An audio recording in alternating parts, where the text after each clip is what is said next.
Provérbios é mais ou menos uma receita que ao final diz: siga que vai dar certo. Aí você vem para Eclesiastes e vê que não é exatamente assim, né? Não é bem assim. Tem coisas que não fazem sentido mesmo, não tem explicação. Então sabemos que sagrado não é o lugar, sagrado não é isso, sagrado não é esse palco, não, esse chão não é sagrado. Sagrado é o que acontece, sagrado é a nossa reunião, a nossa comunhão, a nossa adoração. E aí, mesmo sabendo que Deus não se limita a um espaço geográfico, não quer dizer que a gente também, vou lá cumprir o meu cheque, fazer aquele checklist de cristão. Se já somos salvos, cabe uma reflexão. O que eu estou entregando para Deus? Não é o que você entrega para Deus, não é a forma como você cultua, não é o seu proceder aqui no culto que vai te salvar, mas se você já foi salvo, entende isso, que você já é salvo e salvo pela graça, pela fé mediante a graça, e aí você entende isso, cabe uma reflexão. Por que não refletir? Que tipo de adoração estou entregando então?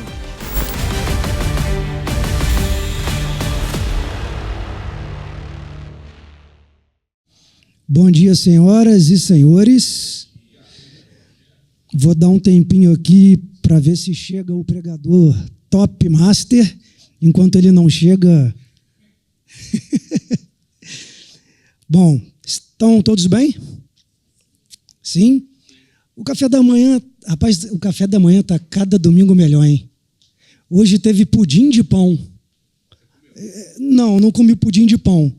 Mas eu comi uma broinha que tinha ali, que tinha goiabada dentro. Cara, não é todo lugar que você acha uma broinha de fubá com erva doce e goiabada dentro. Pudim de pão.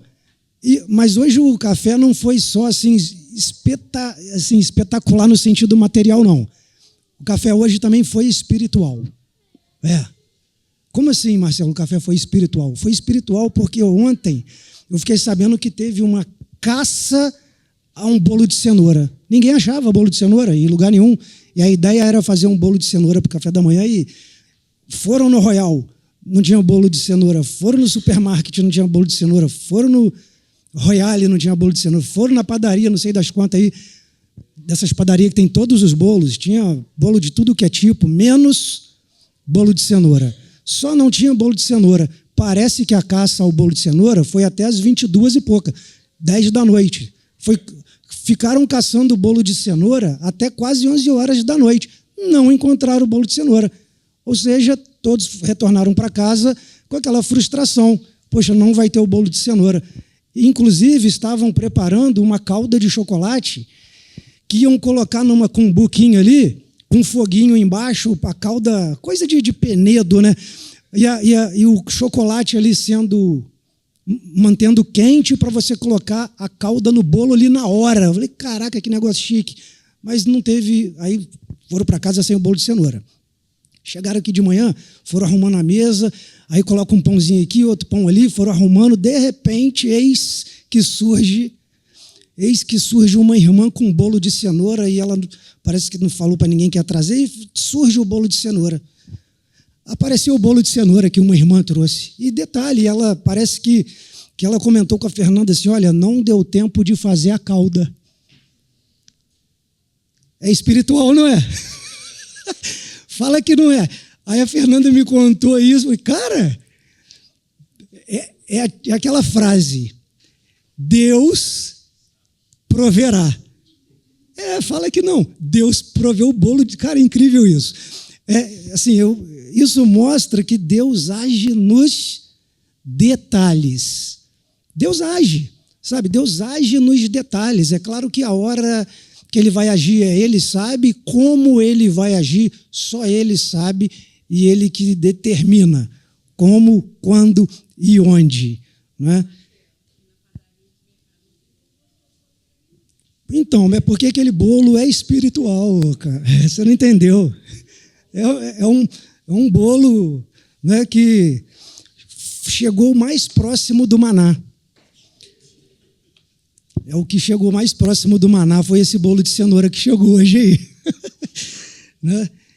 E aí, eu perguntei se todos estavam bem, e sempre que alguém nos pergunta quando estamos bem, a nossa resposta meio que automática é sim. E eu acredito que até muitas pessoas, quando não estejam bem, acabam dizendo, né? Tô tudo bem. Às vezes, com medo de iniciar ali uma investigação, um diálogo sobre qual problema ela esteja passando, ela evita falar, não estou bem. Então, ela às vezes mascara, esconde isso para evitar. Pô, agora, se eu falasse que eu não estou bem, ele vai querer saber por quê. Tá, só quero falar que eu estou bem, embora, enfim. E aí eu perguntei, realmente estão todos bem? Ainda que a vida não esteja fazendo muito sentido para você. Você está bem? Uma saudação meio eclesiástica, né?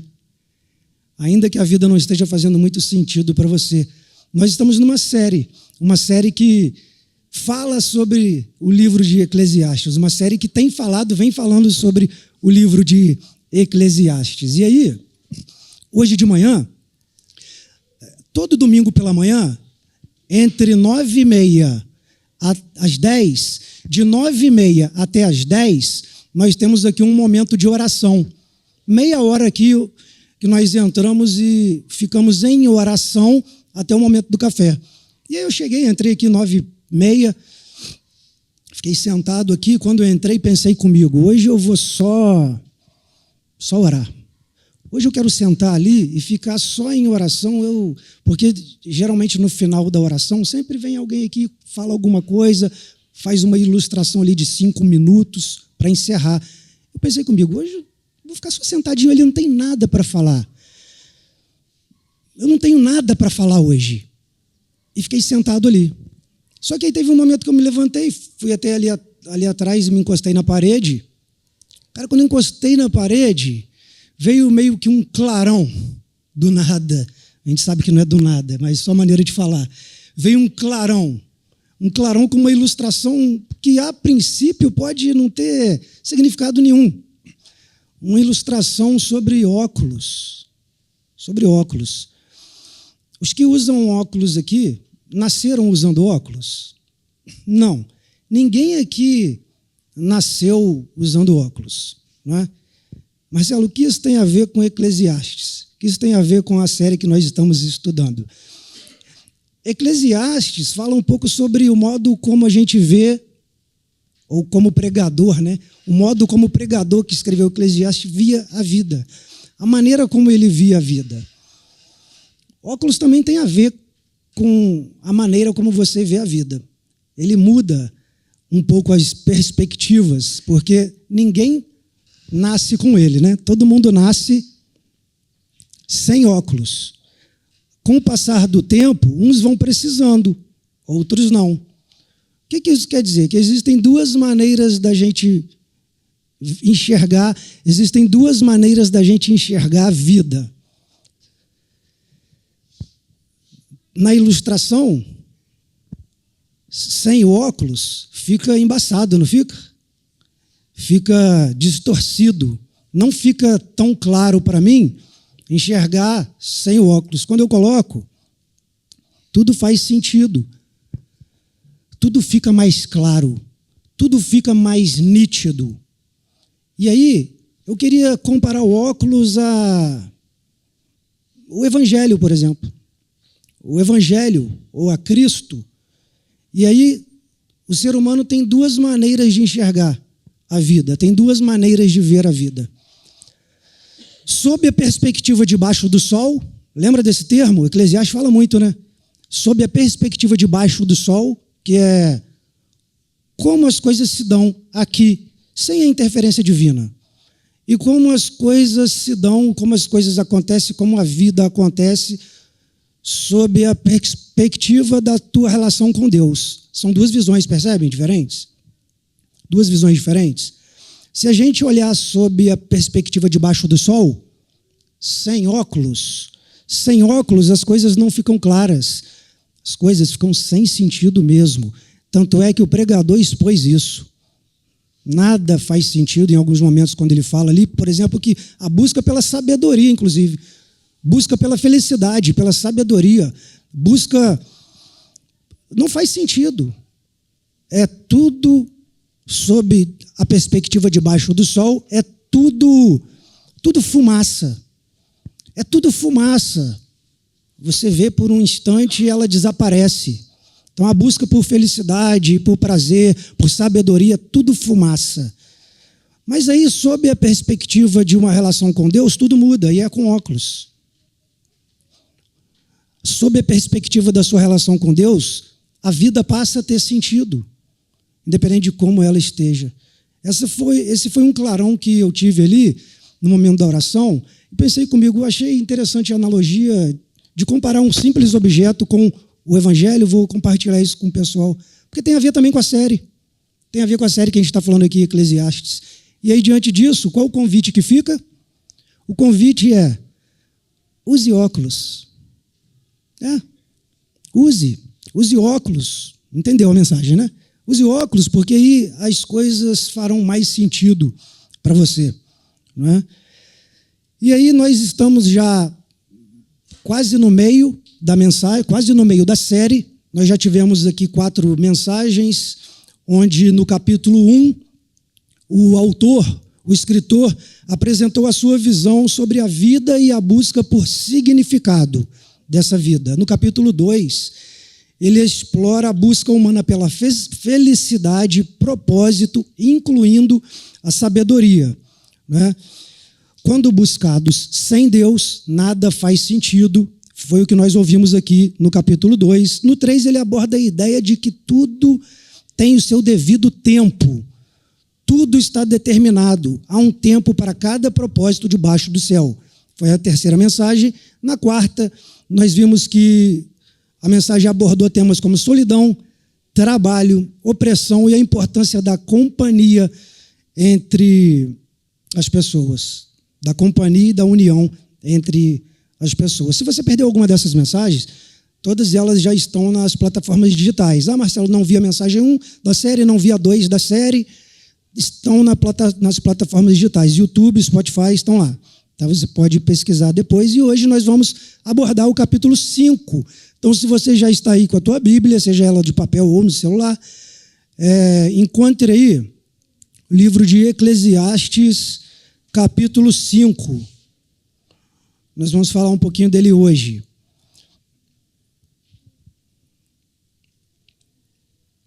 Eclesiastes, capítulo 5. Eclesiastes é um dos livros poéticos da Bíblia, assim como Salmos, Provérbios, Jó, Cântico dos Cânticos, são chamados de livros poéticos.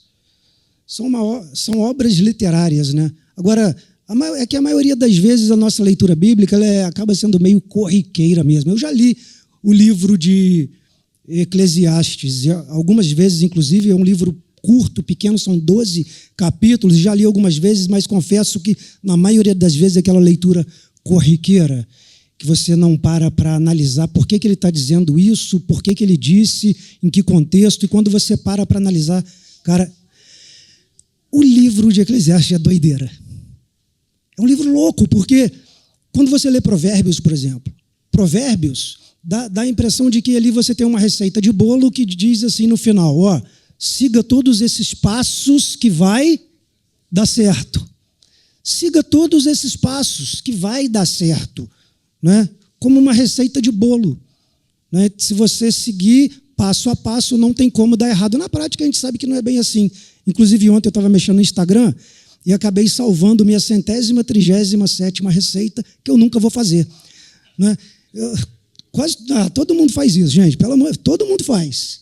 Quem aqui já salvou receita do Instagram que nunca fez? Eu tenho um livro já.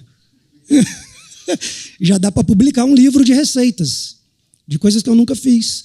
Mas estão lá, achei interessantes. Não, mentira, eu já tentei fazer uma assim. Tentei fazer queijinho de pipoca. Porque teve um dia que eu fiz uma pipoca para assistir um jogo de futebol, pensei comigo, poxa, eu vou tentar fazer aquele queijinho que só tem no carrinho de pipoca. Sabe aquele queijinho quadradinho assim? Peguei a receita na internet, cara. Aparentemente muito simples, muito fácil. Segui rigorosamente todos os passos, sem alterar quantidade nem tempo de preparo. Segui tudo. Adivinha? deu errado? O queijo ficou todo derretido, cara. Ficou horrível. Ficou horrível. A gente tive que jogar tudo fora. Né? Então, Provérbios é mais ou menos uma receita que, ao final, diz: siga que vai dar certo. Aí você vem para Eclesiastes e vê que não é exatamente assim. Não é bem assim. Tem coisas que não fazem sentido mesmo, não tem explicação. E aí, no capítulo 5, a partir do capítulo 5, a gente percebe uma virada de chave no pensamento do pregador. Agora ele volta a sua atenção sobre a nossa existência e essa busca por prazer, felicidade, sabedoria, sob uma perspectiva diferente agora, sob a perspectiva da nossa relação com Deus. Agora não é exclusivamente sob a perspectiva debaixo do sol. Debaixo do sol é aqui, sem interferência divina. Agora ele parece que muda um pouco a chave. E aí ele começa... Tá, ele começa o capítulo 5 fazendo um alerta com relação à hipocrisia humana. Ele faz um alerta contra a hipocrisia humana. Né? A palavra hipocrisia, ela tem origem numa palavra grega, que hipócrisis, que antigamente, quando era usada lá na Grécia, significava o quê? Hipócrisis era o ator, encenação de um ator numa peça. Então, o ator, ele encena, o ator, ele encarna um personagem. Isso é hipocrisia, é porque a palavra ganhou novos significados. A palavra hoje tem novos entendimentos acerca dela. Né? Mas hipocrisia, hoje nós podemos entender como fingimento, dissimulação, né?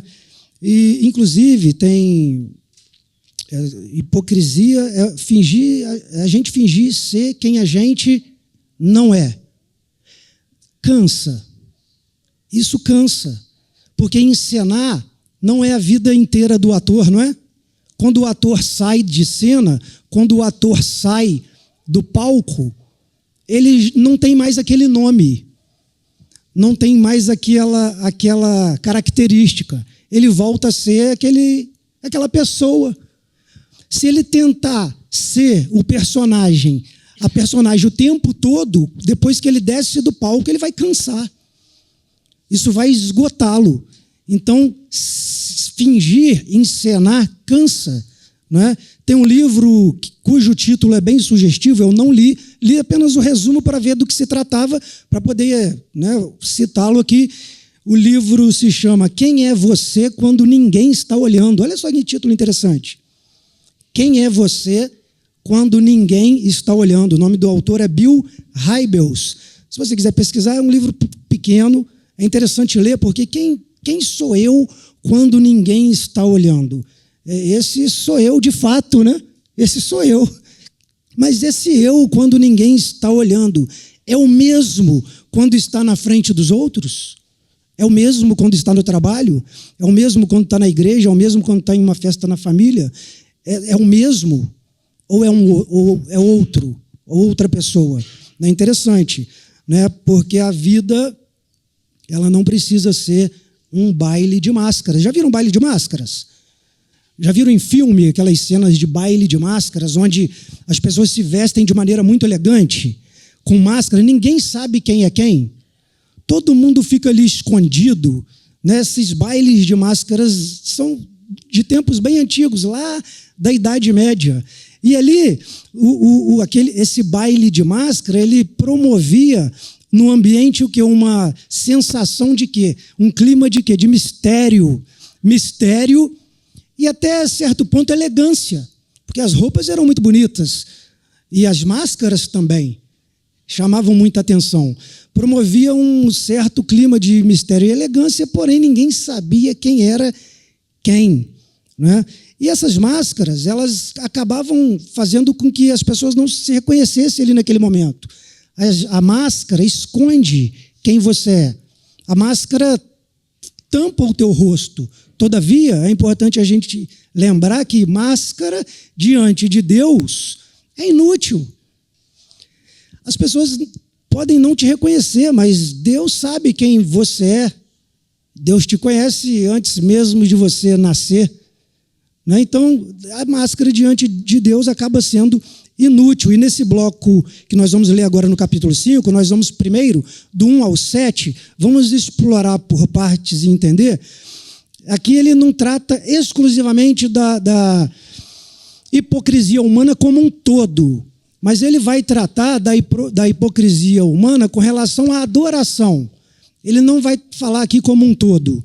Tá? E aí, o que nós vamos fazer aqui? Nós vamos ler alguns trechos e, à medida que eu vou ler os versículos com vocês, eu vou parando, trago algumas anotações que eu fiz para compartilhar com vocês, para a gente chegar a um entendimento. Tá bom? E aí, todos abriram aí, né? Eclesiastes 5, nós vamos ler somente, por enquanto, o versículo 1. Tá? Mas antes disso, vamos orar. Que Deus nos abençoe nesta manhã, para que possamos ter o entendimento da palavra, que os nossos ouvidos possam estar atentos, nosso coração aberto, que o Espírito Santo seja o mediador dessa mensagem, para que possamos ter a revelação da tua palavra. E que tudo que esteja preparado aqui possa fazer sentido, possa de fato trazer um significado para cada um de nós que estejamos ouvindo. É o que pedimos ao Senhor, em nome de Jesus. Amém. E aí, no versículo 1, vamos ver o que fala ali. Quando você for ao santuário, minha Bíblia está aqui, santuário, ou pode ser ao templo, ou quando você for à casa de Deus, seja reverente. Quem se aproxima para ouvir é melhor do que os tolos que oferecem sacrifício sem saber que estão agindo mal. Aqui Salomão se refere ao templo, né, na época. Quando ele fala que quando você chegar à casa de Deus, né, aqui na minha Bíblia está santuário, ele está se referindo ao templo daquela época, e nós sabemos que hoje Deus não se limita a um espaço físico. Deus não se limita a um espaço físico. Não tem mais templo de adoração. Não tem mais a casa de Deus construída com tijolos e cimento, ou seja, qual for o material. Deus não se limita mais a um espaço geográfico. Todavia, esse é o lugar onde nós nos reunimos em comunhão, em instrução, em adoração. Então, sabemos que sagrado não é o lugar. Sagrado não é isso. Sagrado não é esse palco. Não, esse chão não é sagrado. Sagrado é o que acontece. Sagrado é a nossa reunião, a nossa comunhão, a nossa adoração. E aí, mesmo sabendo que Deus não se limita a um espaço geográfico, não quer dizer que a gente também, vou lá cumprir o meu cheque, fazer aquele checklist de cristão. Qual o checklist de cristão? Vou lá porque presença no culto faz parte da vida cristã. Mas presença de quê? É de corpo? Porque quando a presença é só de corpo, se eu venho para cá, mas a minha mente e o meu coração estão em outro lugar, eu venho aqui para mostrar para todo mundo que eu estou indo ao culto. Mas aí eu estou com a cabeça aqui pensando qual vai ser o horário que eu vou sair para viajar no feriado. Ou qual vai ser o hotel que eu vou me hospedar. Ou qual vai ser a praia que eu vou visitar. Ou qual vai ser a conversa em família que eu terei depois do almoço. Porque se eu vier com esse pensamento, com o coração voltado para isso, de fato, eu estarei apenas roubando o ar de quem está respirando aqui junto comigo. Então, quando Salomão fala isso, ele também retrata. A gente pode transportar para os dias de hoje para a gente retratar isso, né? E aí, nós não somos salvos pelo sacrifício que entregamos. De fato, não somos salvos pelo sacrifício que entregamos. Mas se já fomos salvos, se já somos salvos, cabe uma reflexão. O que eu estou entregando para Deus? Não é o que você entrega para Deus, não é a forma como você cultua, não é o seu proceder aqui no culto que vai te salvar, mas se você já foi salvo, entende isso, que você já é salvo e salvo pela graça, pela fé mediante a graça, e aí você entende isso, cabe uma reflexão. Por que não refletir? Que tipo de adoração estou entregando então? Né? E aí, para a gente entender que tipo de adoração que a gente está entregando, né, ou para a gente responder a pergunta qual é a entrega, qual é a adoração devida, eu vou contar uma história que vai ilustrar bem. Eu acho que todo desenho responde mais do que algumas palavras, né?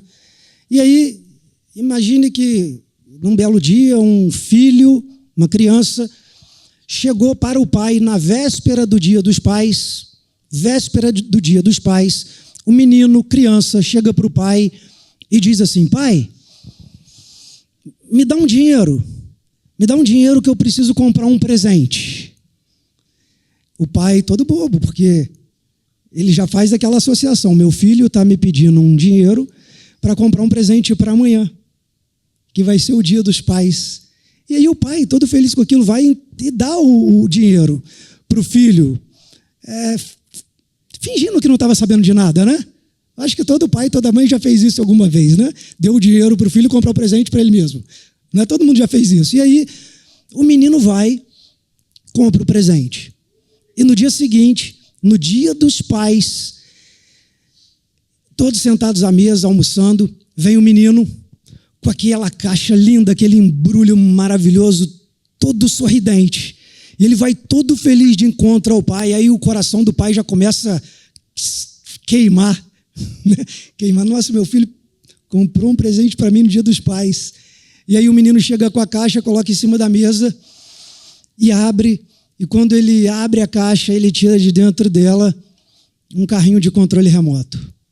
Olha, pai, eu comprei para você. E o pai, assim, que legal, filho. Obrigado. Era o presente que o pai estava esperando? Não, não era. Então, às vezes nós entregamos para Deus aquilo que a gente quer, não aquilo que Ele quer. O menino, quando deu o presente para o pai, ele deu o presente que ele queria para ele. Era o carrinho que ele queria brincar. Percebe? Como que a gente precisa tentar, pelo menos, entender qual é a adoração devida, né? Mas o que Deus quer? Olha, não tem a ver com exterioridades. Não tem a ver com exterioridades, porque você pode, de repente, perceber que um dia chegou alguém aqui que veio direto do trabalho porque não teve tempo de ir em casa se arrumar para ir à igreja e, de repente, chegou aqui com o uniforme até do trabalho e você pensar, poxa, tá vendo como que as pessoas são? Para ir para o baile, se arruma todo.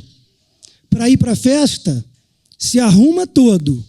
Mas para ir à casa de Deus, vai de qualquer jeito. Já ouviu isso alguma vez? Já ouviu? Mas olha, preste atenção, Deus não se preocupa com isso não, tá? Deus não se preocupa com exterioridades. Porque aquele cuja roupa pode parecer a mais imprópria para um culto, pode estar em suas mãos aquilo que realmente Deus quer. E aquilo que realmente Deus quer é um coração quebrantado. Porque você consegue imaginar Deus não resistindo a algo? Tem como medir a força de Deus? Tem? Não. Tem como medir o tamanho de Deus? Não, porque o universo já não se pode medir. E detalhe, o universo se expande, tá? Vocês sabiam disso? Que o universo não é do mesmo tamanho desde quando existe? Vocês sabiam que o universo se expande e continua se expandindo? A mente até buga de pensar nisso. E se eu falar que está tudo isso em Deus? Ou seja, não se pode medir o tamanho de Deus, muito menos a força. E aí quando você pensa, pô, tem algo que Deus não resiste? Caraca, que loucura isso! Tem. Deus não resiste a um coração quebrantado. E é isso que Deus quer. Parece simples, mas na verdade não é muito não. Tá? E aí vamos agora no versículo 2 e 3. Vamos ler agora o 2 e o 3.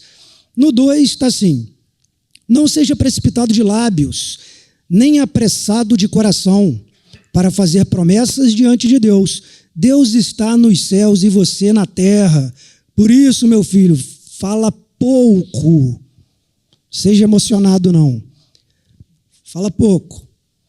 E aqui, nos versículos 2 e 3, eu lembrei de um provérbio chinês que diz assim: há 3 coisas que jamais voltam. Todo mundo já ouviu esse provérbio, né?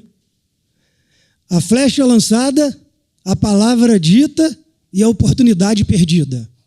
Cara, não tem, essas 3 coisas não voltam. Por isso que a gente deve ter prudência naquilo que nós vamos falar, tá? Especialmente quando estivermos conversando com Deus, né? E o apóstolo Tiago, inclusive, nos lembra, quando ele diz lá em sua carta: estejam prontos para ouvir e tardios para falar. Tá? Quem fala demais aumenta a probabilidade de falar besteira. Confere? Quanto menos eu falo, menor é a probabilidade de eu falar besteira. E se eu não falar nada, óbvio, não vou falar besteira nenhuma. Não é uma coisa óbvia? Então, quanto a gente mais fala, maior a probabilidade da gente falar besteira. E aí, no 4, agora, nós vamos ler do 4 até o 7. Dos versículos 4 a 7, diz assim: quando você fizer um voto, cumpra-o sem demora, pois os tolos desagradam a Deus. Cumpra o seu voto.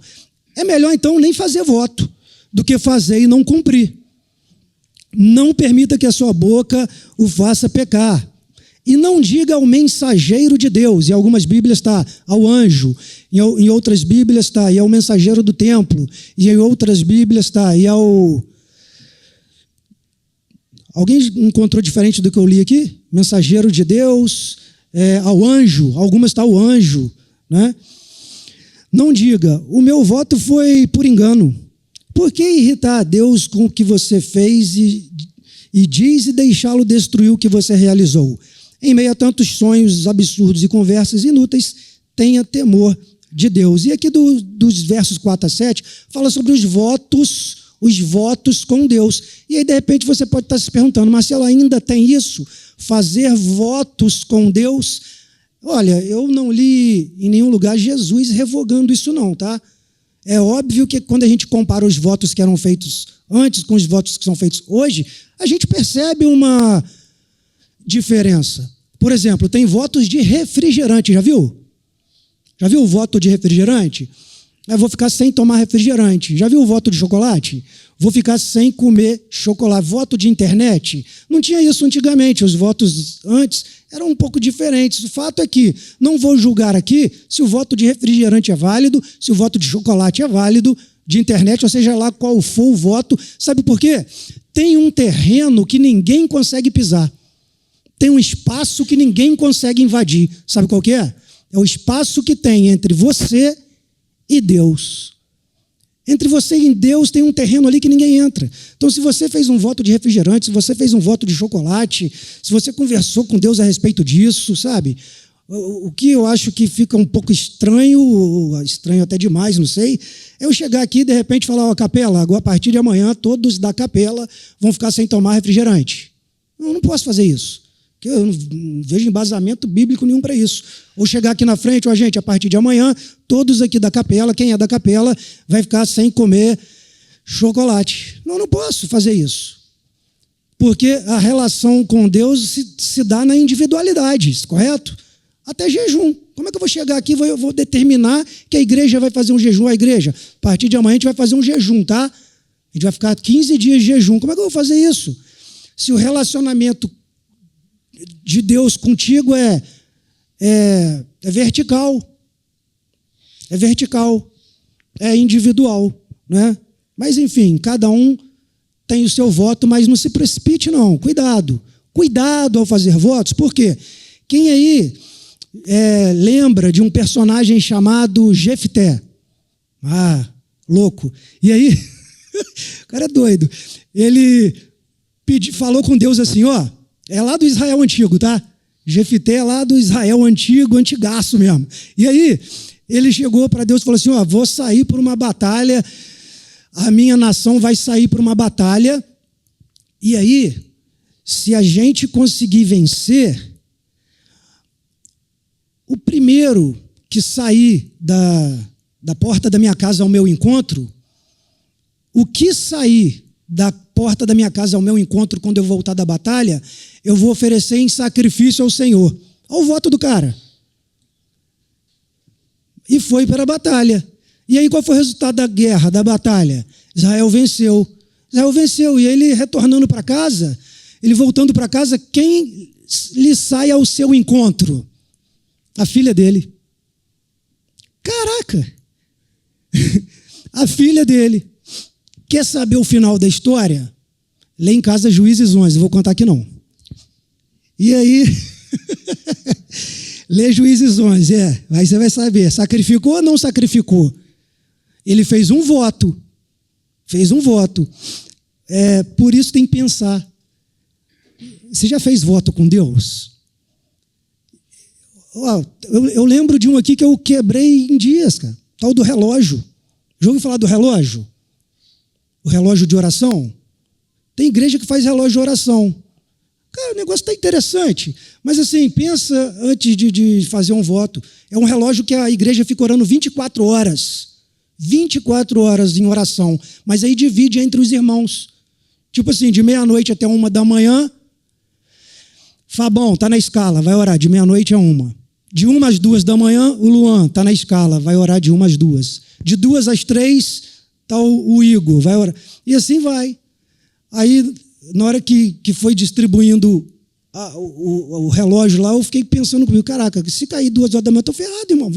Tomara que a hora do almoço. Eu pensei comigo, o almoço eu já vou orar agradecendo, já empacoto, já faço um pacote só, já faço tudo. E aí, entrei no relógio de oração. Pô, teve um dia lá que eu não acordei, não. E aí? Quebrei. Então, antes de prometer, antes de fazer um voto com Deus, não se precipite, não. Saiba o que você está... Até porque voto não parece um negócio de barganha também? Não parece? Até essa relação de barganha é muito particular, porque eu entendo que Deus não é um Deus de barganha, correto? Deus não é um Deus de barganha. Tá, mas de repente você pode fazer falar com Deus, poxa Deus, eu quero tanto isso, se eu conseguir, eu vou fazer isso, como se fosse uma ação de graça. Cara, falar que isso é certo ou errado é muito complicado. É aquilo que eu falei, o terreno onde tem Deus e o ser humano, ninguém entra. Né? Mas o fato é que Deus não é um Deus de barganha. E aí a gente lembra que lá na Grécia Antiga existiam muitos deuses, né? Tinha Deus para a terra, Deus para o mar, Deus para o ar, Deus para tudo. E aí as pessoas, quando iam sair com barco, porque a Grécia é quase toda contornada por mar, né? E muitas ilhas. Então é muito comum transporte de barco lá. E aí as pessoas, quando iam na Grécia Antiga sair de um lugar para o outro de barco, eles iam ao templo de Netuno, um deus do mar. Netuno, deus do mar. E aí, segundo a mitologia grega, e aí eles ofereciam sacrifício a Netuno, pedindo que, Netuno, a gente vai sair de barco daqui para lá. Se você fizer o mar ficar calminho, se não tiver agitação nem onda, a gente oferece isso em sacrifício. Às vezes ofereciam antes da viagem. E aí é uma barganha, uma troca que é meio estranho a gente pensar que Deus, o que criou o universo, que se materializou em Cristo, é estranho ver ele fazendo esse tipo de barganha, esse tipo de troca. Não é? E aí não há nada, né? Até porque tem uma frase que nós já ouvimos aqui várias vezes, não há nada de muito bom, não há nada de excelente que você possa fazer para Deus te amar mais e nem nada de muito ruim que você pode fazer para Deus te amar menos. Já ouvimos aqui várias mensagens nossas. Né? E aí vamos agora para o versículo 8. No versículo 8, diz assim: Se você vira o pobre oprimido numa província, num estado, num país, numa cidade, seja lá qual for o que esteja escrito aí na sua Bíblia, e vir que lhes são negados o direito e a justiça, não fique surpreso, pois todo oficial, todo líder, todo superior está subordinado a alguém com posição superior. Todo superior tem outro superior, né? E aí, sobre os dois há outros em posição ainda mais alta. Mesmo assim, é vantagem à nação. Acabei lendo 9 também. Mesmo assim, é vantagem à nação ter um rei que governe e que interesse pela terra, que na minha Bíblia está pela agricultura. Versículo 8 é interessante. Versículo 8 parece que ele fala um pouco de corrupção e justiça social. Aí você, quando olha isso aqui em Eclesiastes, eu não sei quando foi escrito Eclesiastes, tá? Existem algumas linhas aí, tem datas de 900 e pouco antes de Cristo, tem datas de 400 e pouco antes de Cristo, tem datas aí que diferem uma das outras, não importa. O importante é que a gente vê que sempre existiu essa questão da corrupção e da injustiça social. E aí a gente se pega hoje, num versículo desse, percebe que Eclesiastes é muito atual. No caminho para cá, pela manhã, o Serginho estava vindo comigo, daí eu comentei com ele, poxa, Serginho, eu estava lendo Eclesiastes, como tem questões em Eclesiastes que retratam a atualidade. E essa aqui é uma. Corrupção e injustiça social existe desde aquela época. E, detalhe, sempre vai existir. Corrupção e injustiça social sempre vai ter. Independentemente de qual seja o sistema. Independentemente de qual seja o governante. Por isso que é besteira e perda de tempo a gente ficar brigando por causa de política. A gente briga por causa de política. Não, peraí. A gente não briga por causa de política. A gente briga por causa de políticos. É diferente. A gente briga por causa de políticos. E aí a gente parece que incorpora o advogado e começa a defender um, defender outro, arruma inimizade no trabalho, na família, por conta de defender um ou defender outro, sendo que aqui diz, corrupção e injustiça social sempre existiu e sempre vai existir. Até quando? Até quando? Até quando Jesus voltar. Até quando Jesus voltar. Se é governo de direita, se é governo de esquerda, se é de centro, se é centro-direita, centro-esquerda, e o que mais que inventarem aí de direção. Vai ter corrupção e vai ter injustiça social. E no versículo 9, nós vemos aí que, independente disso, ainda que haja injustiça social, ainda que haja corrupção, ainda assim é melhor que tenhamos um rei, é bom que tenhamos um governante, é bom que tenhamos um líder. E aqui parece um desencorajamento a, talvez, anarquia, sei lá, um sistema sem governo. Parece. Pode ser. Mas o fato também é que existem governos humanos cujo índice de corrupção é baixíssimo. A gente tem isso também. Quem aqui nunca ouviu história de governante, de político de um determinado país que, quando foi descoberto em corrupção, cometeu suicídio? Já ouviram história assim? Já vimos isso. Eu até, quando estava olhando sobre isso, vi um dado interessante. Sabia que existe um ranking de corrupção no mundo? Existe um ranking que é feito por uma organização chamada Transparência Internacional. Transparência Internacional é uma organização internacional com sede em vários países, inclusive o Brasil, que fazem essas pesquisas, mas não é só corrupção no meio político não, tá? Não é só corrupção no meio político, porque nós temos que fazer uma autorreflexão e uma autoanálise em nós também. Será que nós também somos? Será que nós somos corruptos? E aí esse ranking mostrou o seguinte, querem saber os 3 primeiros colocados? Os 3 primeiros colocados, ó. Primeiro lugar, Dinamarca, país menos corrupto do mundo. Segundo lugar, Finlândia. Terceiro lugar, Singapura. Singapura, eu acho que é ali, perto da Coreia do Sul, tigres asiáticos, eu acho. E aí, os 3 últimos, querem saber? Último, Sudão. Penúltimo, Somália. Antepenúltimo, Venezuela, pertinho da gente. Brasil, qual posição? Foram analisados 180 países. 180. Brasil está na posição 107. Está ruim, hein? Precisa melhorar, não precisa? Precisa melhorar muito para ficar horrível. Mas isso não retrata só da corrupção política, não, gente. É corrupção como um todo. É no geral. Tá uma pesquisa bem ampla. Apartidária. Não é de um partido tal ou de outro. Não é de uma ideologia tal ou de outra. Tá? Podem pesquisar sobre essa organização aí, que vocês vão ver isso. Tá bom? E vamos agora para o 10 e 11. Versículos 10 e 11 diz assim, o 10, tudo que existe já recebeu o nome e já sabe o que o homem é. E já se sabe o que o homem é. Não se pode lutar contra alguém mais forte.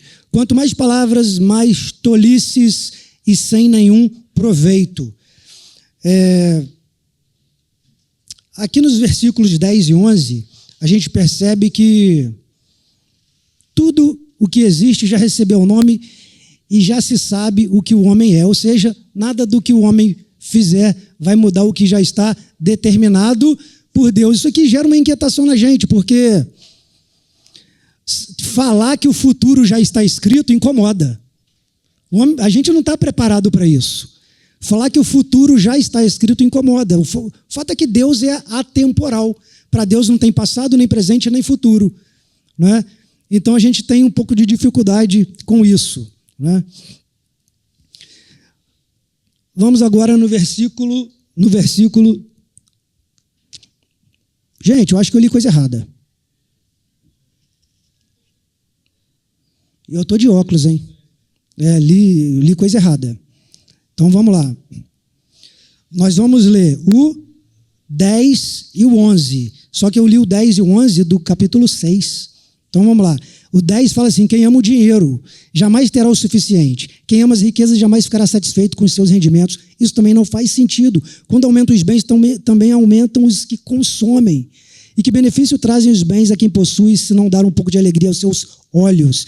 E aí vem aquela velha frase, todo mundo já cansou de ouvir, pergunta, né, questionamento. Dinheiro traz felicidade? Dinheiro traz felicidade? Sejam sinceros. Sejam sinceros. Dinheiro em si mesmo, não. Dinheiro é uma moeda. Dinheiro é um papel. Dinheiro são números. O dinheiro em si não traz felicidade. As coisas que ele pode comprar, tudo bem, pode até trazer. Mas uma coisa importante que a gente precisa lembrar é que propriedades de ganhos materiais têm um poder de satisfação perecível. Perece. Isso perece. A felicidade, esse momento de alegria é perecível. O bem que você tanto sonha vai te fazer feliz por um determinado momento. Já aconteceu isso contigo na prática? Posso dar um exemplo? Eu tenho um sonho, todo mundo aqui tem, material. Sonho material todo mundo tem. Todo mundo tem. Eu sou doido naquela moto Harley Davidson. Harley Davidson é uma moto que eu conheci pela primeira vez assistindo o filme Exterminador do Futuro. É o primeiro, lá do tempo, né? Da Grécia Antiga. E aí, quando eu vi o Exterminador do Futuro, o primeiro, eu vi aquela moto. Falei, cara, que moto é essa? E comecei a pesquisar, dali para cá. Eu fiquei apaixonado na moto. Eu sei que se um dia eu comprar a moto, a primeira semana vai ser linda. Depois, na segunda semana, já vai ser menos um pouco. Depois de um mês, eu já estou andando na moto assim, normalmente. Depois de um ano, eu coloco ela à venda na OLX. Não é assim? Cadê aquela empolgação? Porque tudo isso perece. Tá? Tudo vira fumaça. Tudo é vapor. É porque a gente confunde, às vezes, o desejar com precisar. Tem uma história que diz que Sócrates, o filósofo, lá da Grécia Antiga, onde estreou o Exterminador do Futuro 1, teve um momento que ele foi até ao centro de Atenas, capital da Grécia, Sócrates, e foi andando pela rua, e quando ele viu aquela quantidade de shopping centers e lojas e várias coisas, ele olhou assim, ficou olhando, admirando, e disse assim: nossa, caramba, quanta coisa que eu não preciso. Cara, é interessante isso, sabe por quê? Porque teve uma vez que eu baixei um aplicativo no meu celular, é um aplicativo de compra de coisas, é bem famoso, né? Não sei se falar o nome aqui errado, vai difamar, não sei. É da cor laranja, tem um barulhinho legal. E aí, eu baixei esse aplicativo. Cara, primeira vez que eu fui mexer no aplicativo, a primeira página eu já vi assim, caramba, rapaz, estou precisando disso aqui. Ih, lá em casa bem precisa disso. Eu comprei um pacote com mais de 50 cabides. Eu nem tenho 50 camisas. Aí, depois comprei um negócio de cortar pizza. Já viu aquele negócio que tem uma rodinha assim para cortar pizza? Aí eu fui ver quantas vezes eu usei o negócio. Cara, depois de uma semana, sabe o que eu fiz? Caraca, vou desinstalar isso. Eu estou comprando um monte de coisa que eu não preciso. Só que se você olhar para a página do aplicativo, você vai ter a sensação de que você está precisando de tudo aquilo. É perigoso, não é? Então a gente tem que ter esse cuidado. O precisar é diferente de desejar. Um escritor irlandês do século XIX disse uma vez assim: há duas tragédias na vida. Há duas tragédias na vida. Uma é não ter aquilo que o seu coração deseja. É uma tragédia. Não ter aquilo que o seu coração deseja. E a outra é ter. É ter aquilo que o seu coração deseja, porque aí você vai ver que... Qual o sentido disso? O porquê disso? Né? Por isso que todos os sistemas baseados na economia, capitalista ou socialista ou qualquer altruísta que existe ou que vier a existir, não importa, todos eles têm problemas. E nenhum deles vai resolver essas questões que a gente não acha resposta debaixo do sol. Sabe por quê? Porque a plataforma deles é a mesma. A plataforma deles é a mesma, seja do capitalismo, seja do socialismo ou qualquer altruísmo que existe ou que venha a existir, a plataforma é o materialismo. E quem está à frente é o ser humano. Não vai ter problema. Não vai responder todas as suas questões debaixo do sol. E aí, nós vamos agora para o versículo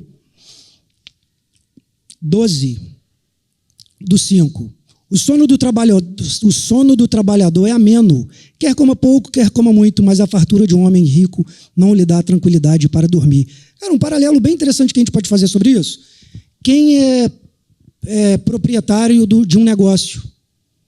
Quem é proprietário de uma firma, de um negócio? Quem dorme mais tranquilo? Quem tem o sono mais tranquilo? O patrão ou o empregado? O empregado. O patrão é só dor de cabeça. Ué, Marcelo, não faz sentido. Ele não ganha mais? É. Quanto mais ganha, mais dor de cabeça tem. No contexto militar, soldado ou coronel? Quem dorme mais? Soldado, pô. Soldado é só cumprir ordem. O que o cabo, que o sargento mandar, ele não precisa nem conhecer, às vezes, o coronel. O que o cabo, o sargento mandar, o soldado faz, vai embora para casa, cumpriu sua tarefa. O coronel não, tem que ficar com o celular 24 horas ligado. Celular 24 horas ligado, e no dia da folga tem que atender. E aí? Então percebe que não faz muito sentido isso? Vamos lá para o 13, então. Versículo 13, agora vamos até o 17. Versículo 13 a 17, ele diz assim: há um mal terrível que vi debaixo do sol, riquezas acumuladas para a infelicidade do seu possuidor. Se as riquezas dele se perdem no mau negócio, nada ficará para o seu filho que lhe nascer. O homem sai nu do ventre da mãe e é assim que volta para lá. De todo o trabalho em que se esforçou, nada levará consigo. Tem gente que leva para o caixão, já viu? Relógio. Tem gente que enterra até carro. Tem gente que leva, acha que os bens materiais vão acompanhá-los na viagem, na transição, né? Há outro mal terrível, 16, né? Como um homem vem, assim ele vai, e o que obtém de todo o seu esforço em busca do vento? Passa toda a sua vida nas trevas, com grande frustração, doença e amargura. Do 13 ao 17, vem aquele ditado popular, aquela velha frase conhecida, que o dinheiro não traz felicidade. E eu acredito que todos aqui já devam ter constatado isso em alguma situação. Tá? O dinheiro em si não traz felicidade. O fato é que ele acaba virando um Deus quando a pessoa o idolatra. E aí a pessoa passa a idolatrar, não é nem o que o dinheiro pode comprar, não. A pessoa passa a viver, não é nem mais em função daquilo que o dinheiro pode proporcionar a ela. Ela passa a viver em função do dinheiro. O dinheiro em si passa a ser o foco. E aí ele deixa de aproveitar aquilo que o dinheiro pode proporcionar a ele. O dinheiro vira um Deus. E aí vamos do 18 ao 20. Agora está acabando. 18 ao 20, ele diz assim: assim, descobri que para o homem o melhor e o que mais vale a pena é comer, beber e desfrutar o resultado de todo o esforço que se faz debaixo do sol durante os poucos dias de vida que lhe dá, pois essa é a sua recompensa. E quando Deus concede riquezas e bens, alguém o capacita, olha só que interessante isso, e o capacita a desfrutá-los, a aceitar a sua sorte, a ser feliz em seu trabalho, isso é um presente de Deus. Raramente essa pessoa fica pensando na brevidade da vida, porque o Deus mantém ocupado com a alegria do seu coração. Diante disso, algumas reflexões a gente pode tirar daí, desse pequeno bloco de 18 a 20, que é a importância do contentamento e a gratidão quando você, ainda que tenha dinheiro, você entende o porquê que você tem aquele dinheiro e como ele é usado de acordo com o que Deus te capacita. O papel do trabalho, você entende que o trabalho é importante. Quem já ouviu também aquela frase muito... É o ditado popular aí. O trabalho dignifica o homem. Já viram isso? Né? Sugere que o trabalho não apenas fornece o sustento, né? Mas contribui para a dignidade e a valorização do próprio indivíduo. Então, tudo isso a gente tira dentro desse bloquinho do 18 ao 20 aí, que também fala da transitoriedade da vida. Destaca a brevidade da nossa existência e a importância da gente focar naquilo que realmente importa. E destaca também a providência divina. Quando Deus ocupa o nosso coração, quando Ele de fato ocupa o nosso coração, ficamos menos propensos a ser consumidos por essas questões da brevidade da vida, da existência, sobre coisas que passaram, coisas que estão por vir. E aí a gente entra no capítulo 6. No capítulo 6, nós temos aí o versículo 1 e 2, que diz: vi ainda outro mal debaixo do sol, que pesa bastante sobre a humanidade. Vamos ler o 1 e o 2. Deus dá riquezas, bens e honra ao homem, de modo que não lhe falta nada que os seus olhos desejam. Mas Deus não lhe permite desfrutar tais coisas e o outro desfruta de seu lugar. Isso não faz sentido, é um mal terrível. E a gente pode tentar lembrar aqui daquelas pessoas que acumulam riquezas, acumulam bens, 30 anos, 35 anos de idade, infartou, morreu. Já constatou um fato assim? Eu conheço pessoas que partiram com riquezas enormes e com pouca idade ainda. Foram acumulando, deixaram tudo, não conseguiram usufruir, porque o objetivo era acumular, juntar. E aí, faz sentido aqui? O pregador diz: não faz sentido. A morte precoce, né? Ou a avareza, né? Uma dessas duas coisas. Tá? E aí vamos lá no 3 agora, o 3 ao 6 que a gente vai ler agora. 3 ao 6. Um homem pode ter 100 filhos e viver muitos anos, no entanto, se não desfrutar as coisas boas da vida, digo que uma criança que nasce morta, nossa, pesado isso, hein? Digo que uma criança que nasce morta e nem ao menos recebe um enterro digno, tem melhor sorte que ele. Ela nasce em vão e parte em trevas. Só um detalhe, gente. Aqui está falando da criança que nasceu morta, parte em trevas. Vai para o inferno, não, tá? Não é isso, não. Quando fala que parte em trevas, significa que a criança nasceu, logo em seguida morreu. Ou nasceu já morta. Não viu a luz, né? Não abriu os olhos, não viu a luz. Não viu. Não viu o que é nada. Partiu em trevas aqui significa isso, tá? Não é porque foi para o inferno e não deu tempo de batizar, não. E aí, continuando ali, ó.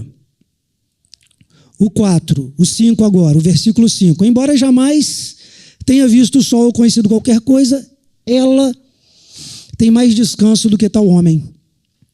E o 6, pois de que valeria viver 2000 anos sem desfrutar a sua propriedade? Afinal, não vão todos para o mesmo lugar? E aí a pergunta que ele coloca aqui, sob a perspectiva de debaixo do sol, todos vão para o mesmo lugar. Não é a ideia sobre eternidade, talvez naquele tempo não fosse, talvez não, é certo que a ideia sobre eternidade naquele tempo não era a mesma que a gente tem hoje. De repente, a ideia sobre a eternidade naquele tempo fosse um pouco nebulosa, e aí eles vêm também com esse questionamento. Né? E aí, o versículo 3 ao 6 mostra que, quando ele fala que adianta ter 100 filhos, viver 100 anos, porque eram os sinais aparentes de quê? De vida boa. Ter muitos filhos, ter uma vida longa, são sinais exteriores de que a pessoa está sendo abençoada. Mas de que adianta isso? Ele pergunta. Né? E no 7, vamos lá no 7. Todo o esforço do homem é feito para a sua boca, contudo, seu apetite jamais se satisfaz. O materialismo sozinho não nos satisfaz. Não importa qual seja. Ah, Marcelo, você está falando isso porque a gente não mora lá numa mansão na Barra da Tijuca, não tem um carro importado para andar. Cara, quantas pessoas têm isso tudo e não veem sentido na vida? Quantas? Muitas pessoas. E aí Jesus, ele fala, ele tem uma frase que é precisa para a gente entender isso, quando ele diz, nem só de pão viverá o homem. Nem só de pão viverá o homem. E aí quando Jesus diz isso, ele carimba e atesta de que não importa qual seja a sua posse, a quantidade de seus bens. Pode ser que a vida não tenha sentido nenhum para você. E aí nós vamos 8, que diz assim, que vantagem tem o sábio em relação ao tolo, que vantagem tem o pobre em saber como se portar diante dos outros? A sabedoria por si só, ela não pode saciar a fome de ninguém. Tanto o sábio como o tolo, os dois sentem fome, né? Os dois sentem fome. E aí, no 9, diz assim, é melhor contentar-se com o que os olhos veem do que sonhar com o que se deseja. Isso também não faz sentido, é correr atrás do vento. E aí a melhor tradução que eu encontrei para esse versículo 9, a melhor de todas foi essa aqui. Melhor um passarinho na mão que 2 voando. Agora leia o versículo 9 de novo. Leia o versículo 9 de novo com essa tradução. Melhor um passarinho na mão que 2 voando. Você vai entender o que ele está dizendo aí. Né? E no 10, nós vamos ler o 10 e o 11. Tudo que existe... o que eu li errado aquela hora, né? Tudo que existe já recebeu o nome e já se sabe o que o homem é. Não se pode lutar contra alguém mais forte. Quanto mais palavras, mais tolices e sem nenhum proveito. Aqui retrata o que é a soberania de Deus, né, que eu já tinha comentado aquela hora. O homem se vê inquieto diante da soberania de Deus. O futuro já está escrito. O amanhã, a gente diz que ainda não existe, né? A gente não diz? O amanhã ainda não existe, já está escrito. Deus já escreveu o amanhã. E o 12, para terminar, ele termina assim, na verdade, quem sabe o que é bom para o homem, nos poucos dias de sua vida vazia, em que ele passa como uma sombra, quem poderá contar-lhe o que acontecerá debaixo do sol depois que ele partir? Aqui nos convida o versículo 12 a refletir sobre a existência e buscar um sentido para a nossa vida. E aí isso é uma busca individual. É você e Deus, eu não sei. Se a sua vida já não faz sentido para você, não sei qual o sentido que você tem dado para a sua vida, mas o que era antes somente sombra, se tornou em substância, se materializou. E aquele que antes era somente sombra, e ainda que seja estranho fazer essa analogia, comparando Cristo a uma sombra, né, é que de fato as liturgias e as maneiras de cultuar eram sombras que apontavam para aquele que haveria de vir. Então aquilo que era sombra se materializou, se tornou em substância. E hoje, a partir daí, a vida tem sentido, a vida faz sentido. E o que você precisa para ressignificar a sua vida? O que você precisa para dar um novo significado para a sua vida? Às vezes, o que nós precisamos para dar um novo significado para a nossa vida é se ausentar do baile de máscara. Lembra que eu falei do baile de máscara? Porque se ainda eu estiver no baile de máscara, se eu ainda estiver usando a máscara, vai ser impossível refletir a face de Cristo. A máscara vai tampar a face de Cristo. E aí, às vezes, é preciso a gente se ausentar desse baile de máscaras e ter uma vida que realmente faça sentido na caminhada cristã. E espero que essa mensagem tenha feito sentido. Espero que essa mensagem tenha trazido algum significado e que no grupo de conexão a gente possa conversar, tirar as dúvidas, debater e fazer os apontamentos que de repente vão surgir no decorrer da semana. Vamos então orar para a gente se despedir, se você puder ficar de pé.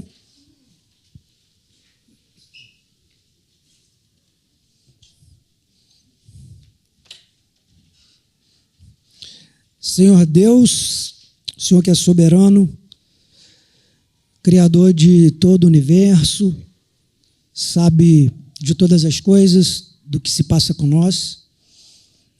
Pai, obrigado por poder compartilhar essa mensagem hoje, que ela possa trazer significado, que ela possa ir amadurecendo durante os dias da semana, que ela possa nos trazer uma perspectiva de olhar diferente e que, além de olhar sob a perspectiva de debaixo do sol, possamos também olhar sob uma perspectiva de Cristo, que possamos usar as lentes de Cristo para olhar a vida de um modo diferente, de modo que ela possa ter significado, independentemente do que estejamos passando. Se para algumas questões que estejamos atravessando ainda não tenhamos resposta, um colega que está para receber um diagnóstico de uma doença grave, terminal, se alguém da família que está nessa situação, se nós mesmos, se existem algumas questões que ainda não temos respostas e faz a gente sentir que, qual o sentido da vida diante disso? Se existe alguma dificuldade que possa fazer a gente questionar se há sentido ou não para a vida, que as nossas lentes sejam trocadas por lentes de Cristo, que possamos enxergar sob a perspectiva de Cristo, porque sob a perspectiva de Cristo não há desespero, sob a perspectiva de Cristo há esperança, sob a perspectiva de Cristo há entendimento, sob a perspectiva de Cristo há aceitação, sob a perspectiva de Cristo há transformação, Pai. Então que possamos enxergar sob essa perspectiva, não só uma visão que dure uma semana, não é uma visão com prazo de lente de contato, que tem prazo de validade, mas uma visão que seja daqui para frente, até o Senhor voltar. Que o Senhor possa nos conduzir para os nossos lares, que tenhamos o restante de domingo abençoado, para a glória mais uma vez. E sempre, do Teu nome, amém.